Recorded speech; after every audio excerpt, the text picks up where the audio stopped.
Apa yang harus kita lakukan ketika kita mengalami loss berturut-turut?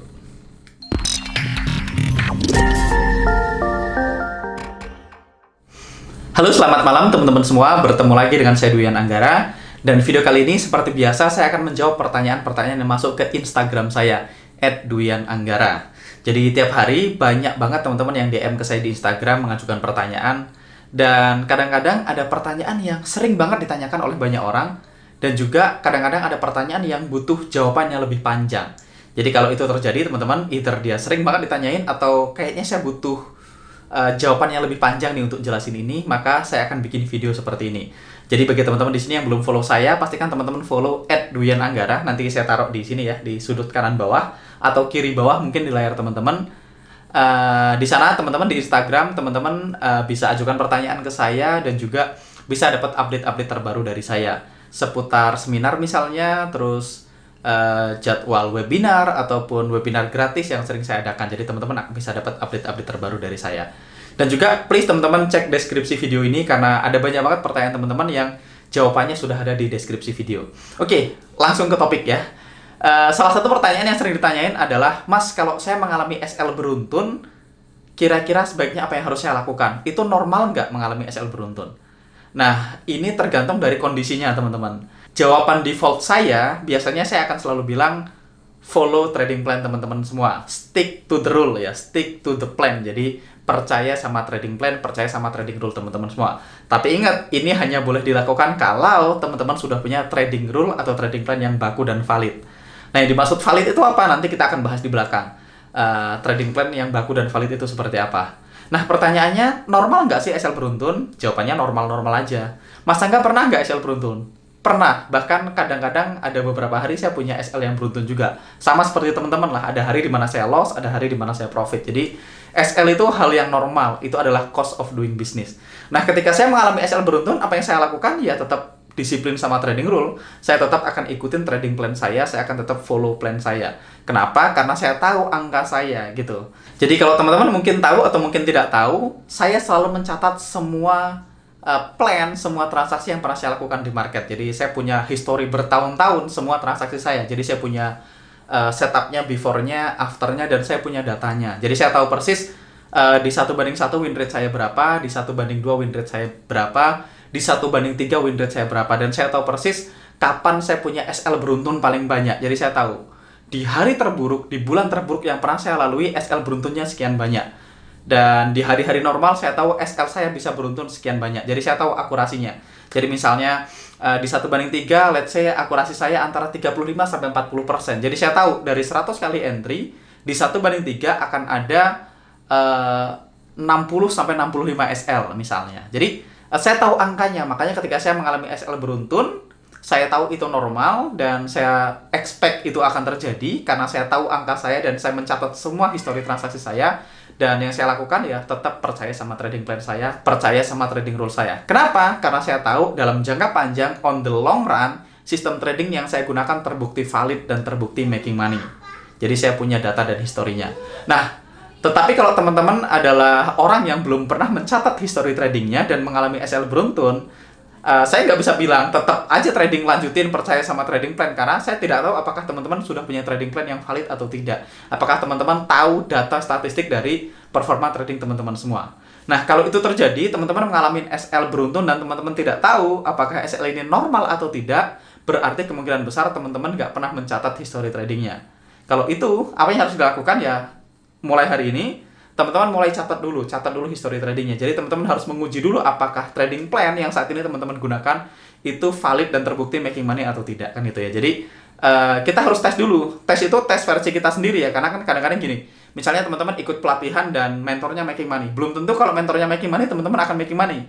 Karena ingat, disiplinnya beda, waktu di depan chartnya beda. Jadi yang perlu kita tes adalah apakah strategi ini jika saya terapkan, jadi sekali lagi, apakah strategi ini jika saya terapkan bisa making money? Kalau bisa, win rate-nya rata-ratanya berapa? Jadi kita harus tahu average win rate kita berapa, average risk reward ratio kita berapa. Nah, kalau kita udah tahu angkanya, nanti akan ketemu tuh, oh normalnya SL-nya sekian kali. Nah, kalau teman-teman sudah melakukan dalam jangka yang cukup lama, teman-teman akan tahu tuh, SL beruntun di hari terburuk atau di bulan terburuk tuh SL-nya berapa kali, di hari-hari normal SL-nya berapa kali. Nah, dari situ teman-teman bisa lihat, kalau teman-teman SL, teman-teman bisa fokus dan percaya sama trading plan kita. Tetapi dengan sekali lagi, dengan catatan trading rule kita sudah terbukti making money. Gimana caranya ya? Teman-teman tes dulu, teman-teman belajar dulu, acquire knowledge dulu. Teman-teman bisa baca buku, bisa ikut pelatihan, bisa ikut kelas. Setelah teman-teman acquire knowledge, teman-teman tes apakah knowledge atau teknik yang diajarkan di buku atau kelas atau seminar bisa bekerja dengan baik kalau saya yang mempraktekannya. Sekali lagi, kalau saya mempraktekannya. Supaya teman-teman punya ekspektasi yang benar. Karena kalau teman-teman nggak punya ekspektasi yang benar, nanti agak tricky nih, agak bingung. Misalnya teman-teman baca buku nih, buku teknikal ya, buku forex di Gramedia misalnya beli. Terus teman-teman pulang langsung dipraktekkan di Econreal. Teman-teman tidak tahu tuh ekspektasinya segala macamnya, tidak tahu. Begitu dipraktekkan di Econreal, 3 transaksi pertama itu TP semua. Terus teman-teman bilang, wah ini kayaknya holy grail nih, ini kayaknya mantap nih. Dan akhirnya teman-teman pindah ke Econreal, ternyata transaksi berikutnya 3 kali berturut-turut SL semua. Padahal kalau 3 kali TP, 3 kali SL dengan RR yang benar, harusnya normal dan teman-teman making money. Cuman karena teman-teman tidak tahu ekspektasinya, tidak tahu performa trading plan ini, rata-ratanya berapa dalam jangka panjang, ya teman-teman bingung. Akhirnya teman-teman, wah kayaknya ini nggak bekerja nih. Kayaknya ini salah nih. Kayaknya saya perlu ganti teknik nih. Jadinya gitu. Tetapi kalau teman-teman tahu ekspektasinya, teknik ini jika saya terapkan menghasilkan berapa, maka teman-teman akan lebih tenang ketika mengalami SL ataupun TP. Karena kan kita mesti sadar teman-teman, ada kondisi-kondisi market tertentu di mana sistem trading kita nggak bekerja dengan baik. Kalau orang yang trend follower ketika kena market sideways, ya dia akan kena banyak SL. Ketika seorang yang trend follower ketika di ujung-ujung reversal, dia juga akan mengalami SL. Jadi ada hari di mana trading plan kita SL, ada hari di mana trading plan kita bekerja dengan baik. Kayak misalnya marketnya lagi trending bagus, lagi selalu trending, ya orang yang trend follower cenderung lebih gampang TP. Tapi ketika marketnya nggak trending terus, ya dia akan mengalami banyak SL. Tetapi kalau dilakukan dalam jangka panjang, dalam 1 tahun, performa jangka panjangnya harusnya hasil akhirnya tetap sama, tetap making money. Misalnya ada orang yang fokusnya counter trend, ada yang trading pingpong, trading di range. Ya musuhnya kalau market lagi trending, kalau dia trading pingpong, kalau lagi trending ya dia akan mengalami banyak SL. Tetapi pada akhirnya akan ada hari di mana sistem trading kita bekerja dengan baik, akan ada hari di mana sistem trading kita tidak bekerja dengan baik. Tugas kita ketika itu terjadi adalah pastikan risk-nya kecil, kedua stick to the plan. Ingat, itu hanya boleh dilakukan kalau teman-teman punya plan. Jadi tugas teman-teman hari ini setelah nonton video ini, pastikan pertama teman-teman record semua data transaksinya. Jadi mundur tuh dalam 1 tahun, kalau nggak bisa mundur ya berarti ke depannya. Kalau saya kebetulan menyimpan semuanya, jadi saya bisa track back mundur. Karena saya nyimpan semua before after picture dari semua transaksi saya. Tapi kalau teman-teman nggak nyimpan, berarti ya mulai sekarang dan ke depannya teman-teman catat. Kira-kira sistem trading ini win rate-nya berapa, average risk reward ratio-nya berapa, biasanya SL berapa kali yang normal. Jadi teman-teman tahu angkanya, dan teman-teman bisa execute dengan kepala yang lebih dingin. Itu yang pertama. Yang kedua, itu membuat teman-teman tahu kalau misalnya performanya bagus atau tidak bagus, teman-teman bisa cek tuh. Oh, setup mana aja yang biasanya SL, setup mana aja yang biasanya TP. Apa yang bisa diimprove dari yang SL, apa yang bisa dihindari. Kalau teman-teman tahu angkanya, teman-teman nanti bisa hindari. Oh, ternyata saya lebih cocok area yang seperti ini. Berarti kita lebih banyak transaksi di area yang seperti ini.